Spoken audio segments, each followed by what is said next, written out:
I've been a guy that's avidly against these fucking helmet condoms, I call them. But you did a research study. You did a study. You broke it down. Concussions are up with hats being worn versus not. I think it's 31% or whatever.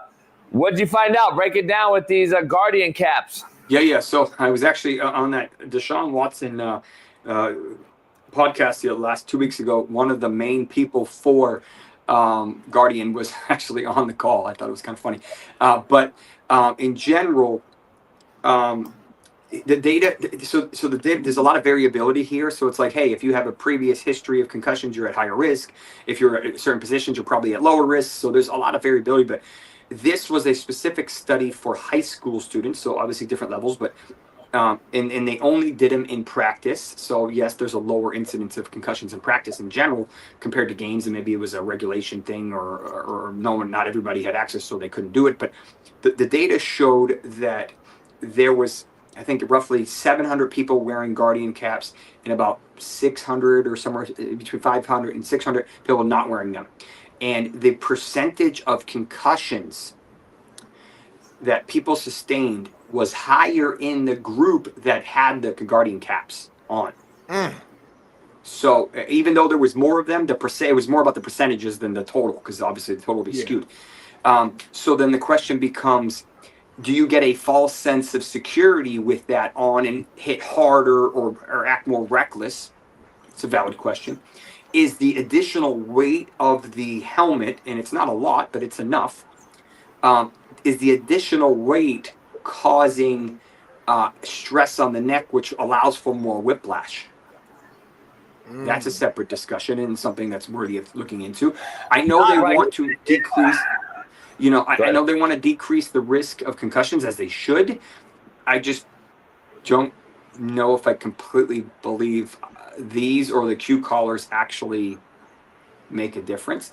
And this study, from what I can tell, was unbiased.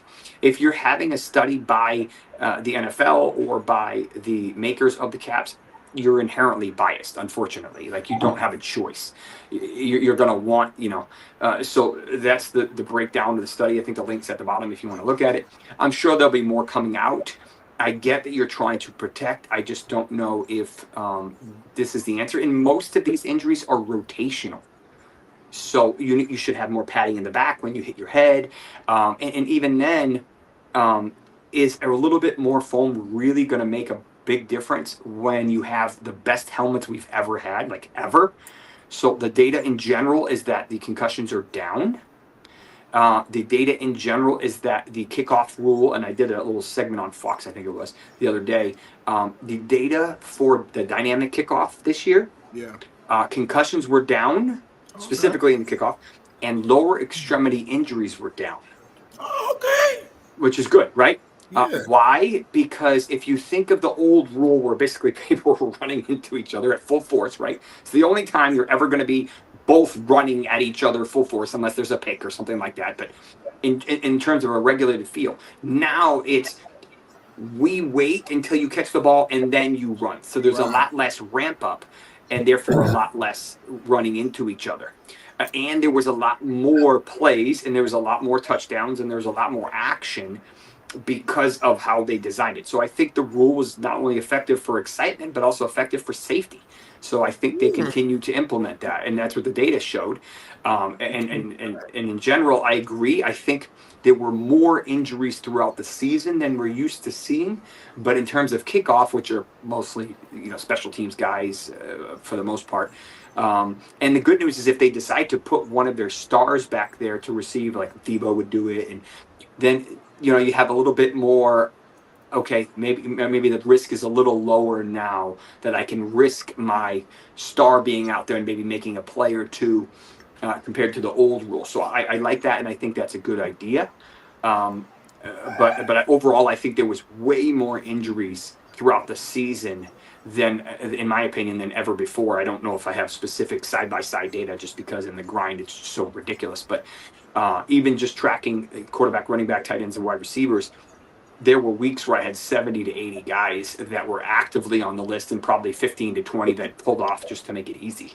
I mean, that's a lot of players. And now, obviously, they're saying they want to add an 18th game, but they're not going to do it. And we heard that 5 years ago before they added the 17th game. So we'll see how that plays out. But and now they're adding a game in Australia and a game in Ireland. Like, so you're adding even crazier travel. You want to talk about crazy travel? That's a whole nother level of travel to Australia.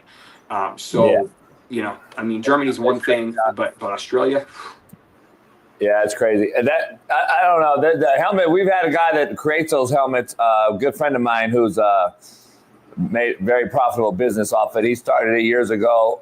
He's got like the patent on the actual design of the helmet. And good friend of mine, Mike Jules, he comes on often. But he told me from the gate they're actually more dangerous. They're only for 7-on-7.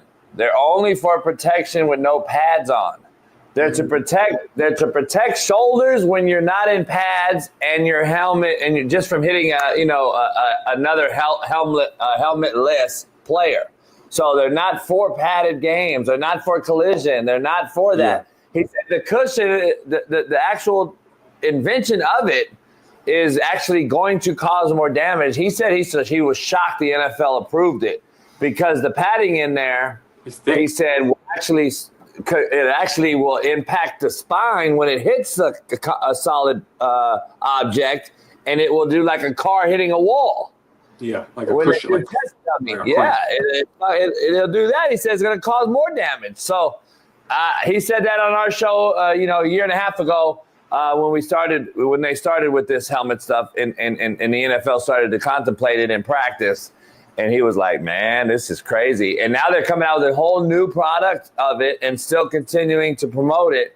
And if you think about it, Doc, you mentioned the lower extremities. And I have a rationale. Have you seen the knee pads and thigh pads being worn in the NFL and college football lately? They're fucking wearing shorts almost in games.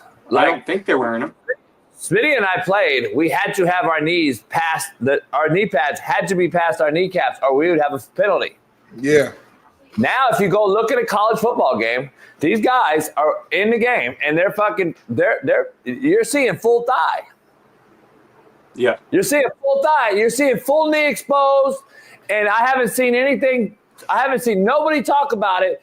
And that's number one reason for concussions. A femur, our largest bone in the body, hitting a head when you didn't have a thigh pad or a knee pad in was the reason we had to wear the knee and thigh pads. Then they took it out. And now it's funny that you see all these tackles that you mentioned. If you notice, all tackles by secondary players, they're standing up when the ball carrier goes down, the DB's still standing up. If you notice, go watch it closely. These guys are tackling like this. They're not tackling anymore, and this is why the lower extremity, I would say, is probably healthier this year because they're not tackling no more. They don't have shit down there, and they don't even go to the ground.